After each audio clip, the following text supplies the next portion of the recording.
শীতের মুখে আবারও ঘূর্ণিঝড়ের আশঙ্কা। চলতি নভেম্বর মাসে আবারও তৈরি হতে চলেছে একটি নতুন করে নিম্নচাপ। ইতিপূর্বে বঙ্গোপসাগরে তৈরি হয়েছে একটি নতুন করে ঘূর্ণাবর্তন। উপকূল এলাকাবর্তী অঞ্চলে একাধিক জেলাগুলিতে আবারও নতুন করে ঝড় বৃষ্টির সতর্কবার্তা।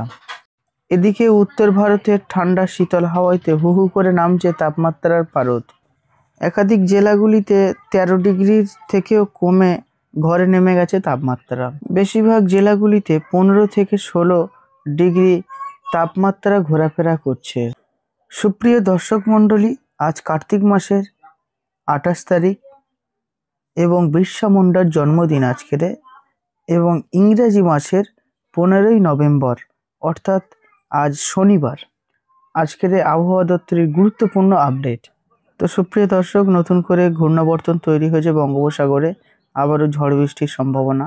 তো আজকের নভেম্বর মাসের 15 তারিখ অর্থাৎ শনিবার, আজকে সারাদিনের আবহাওয়া কেমন থাকবে এবং আগামী 5 দিনের আবহাওয়া কেমন থাকবে, এছাড়া পাশাপাশি দেখে নেব এই যে বঙ্গোপসাগরের ঘূর্ণিবর্তন তৈরি হয়েছে, এই ঘূর্ণাবর্তনের ফলে কোন কোন উপকূলীয় এলাকাবর্তী অঞ্চলে আসলে কোন কোন জেলাগুলিতে ক্ষতি হতে পারে, এবং টানা 3 থেকে 4 দিন ভারী থেকে অতি ভারী বৃষ্টি কোন কোন জেলাগুলিতে বৃষ্টির সম্ভাবনা রয়েছে, আমরা এই ভিডিওতে জানিয়ে দেব। এবং সুপ্রিয় দর্শক, যদি আপনারা আমাদের এই চ্যানেলে প্রথমবার হয়ে থাকেন, অবশ্যই সাবস্ক্রাইব করে নেবেন। প্রতিদিনের আপডেট জানতে হলে আমাদের এই চ্যানেলে ফলো রাখবেন। তবে সুপ্রিয় দর্শক, এখন পশ্চিমবাংলায় চলছে ধান কাটার কাজ, আর এই মুহূর্তে যদি বৃষ্টির সম্ভাবনা থাকে এবং বৃষ্টি হয়, চাষিদের জন্য একটা কিন্তু দুর্ভাগ্যের বিষয়, ক্ষতি হতে পারে।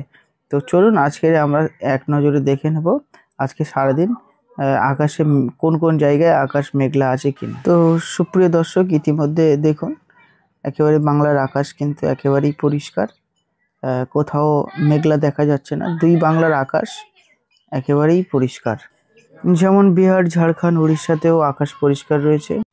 শুধুমাত্র পাহাড়ি এলাকাগুলিতে যেমন দার্জিলিং, লাভা, কাশিয়ান, গেঞ্জিং, গ্যাংটক, এই এলাকাগুলিতে আকাশ কিন্তু আংশিকভাবে একটা মেঘলা রয়েছে, কারণ একটা পশ্চিমের ঝঞ্ঝাট এখানে উপস্থাপন করছে, এর জন্য করে একটু আকাশ মেঘলা রয়েছে।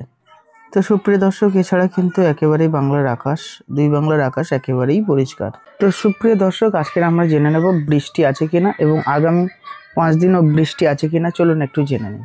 তো সুপ্রিয় দর্শক, আজকে শনিবার 15ই নভেম্বর, দেখতে পাচ্ছ একেবারেই শুকনো ওয়েদার, কোনো বৃষ্টির সম্ভাবনা নেই। ততরূপভাবে রবিবার 16 তারিখ কোনো বৃষ্টির সম্ভাবনা নেই।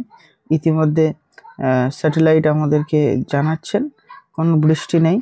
তো টানা 3 দিন এখন পর্যন্ত আকাশ একেবারেই শুকনো রয়েছে। কিন্তু ইতিপূর্বে আপনারা লক্ষ্য করলে দেখতে পারবেন যে শ্রীলঙ্কা বিস্তীর্ণ অঞ্চলে একটা কিন্তু সবুজ আকারে একটা ঘূর্ণাবর্তন তৈরি হয়েছে। তো চলুন এই যে নতুন করে বঙ্গোপসাগরে যে ঘূর্ণাবর্তন হয়েছে, কী কারণে হয়েছে এটা আমরা জেনে নিই। তো সুপ্রিয় দর্শক, একেবারে দক্ষিণ পশ্চিম বঙ্গোপসাগরে একটা নতুন করে ঘূর্ণাবর্তন তৈরি হয়েছে।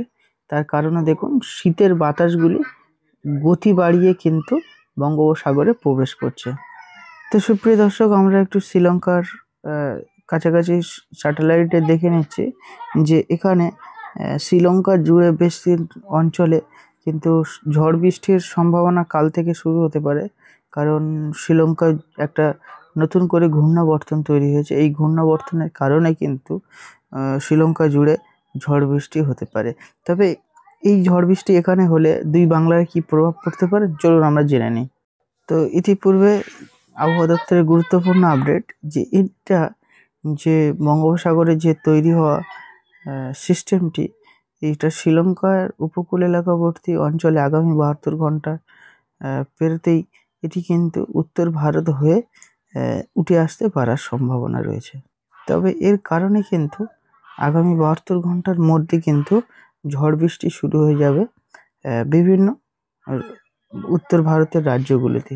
তো সুপ্রিয় দর্শক, এর ফলে কিন্তু দেখুন আজকের আমরা প্রায় 20 তারিখের কাছাকাছি চলে এসেছি, কিন্তু ঝড় বৃষ্টি নেই। এর কারণে কিন্তু ওয়েদার আরেকটু বৃদ্ধি পেতে পারে, গরম অনুভব হতে পারে, কিন্তু ঝড় বৃষ্টি সম্ভাবনা নেই।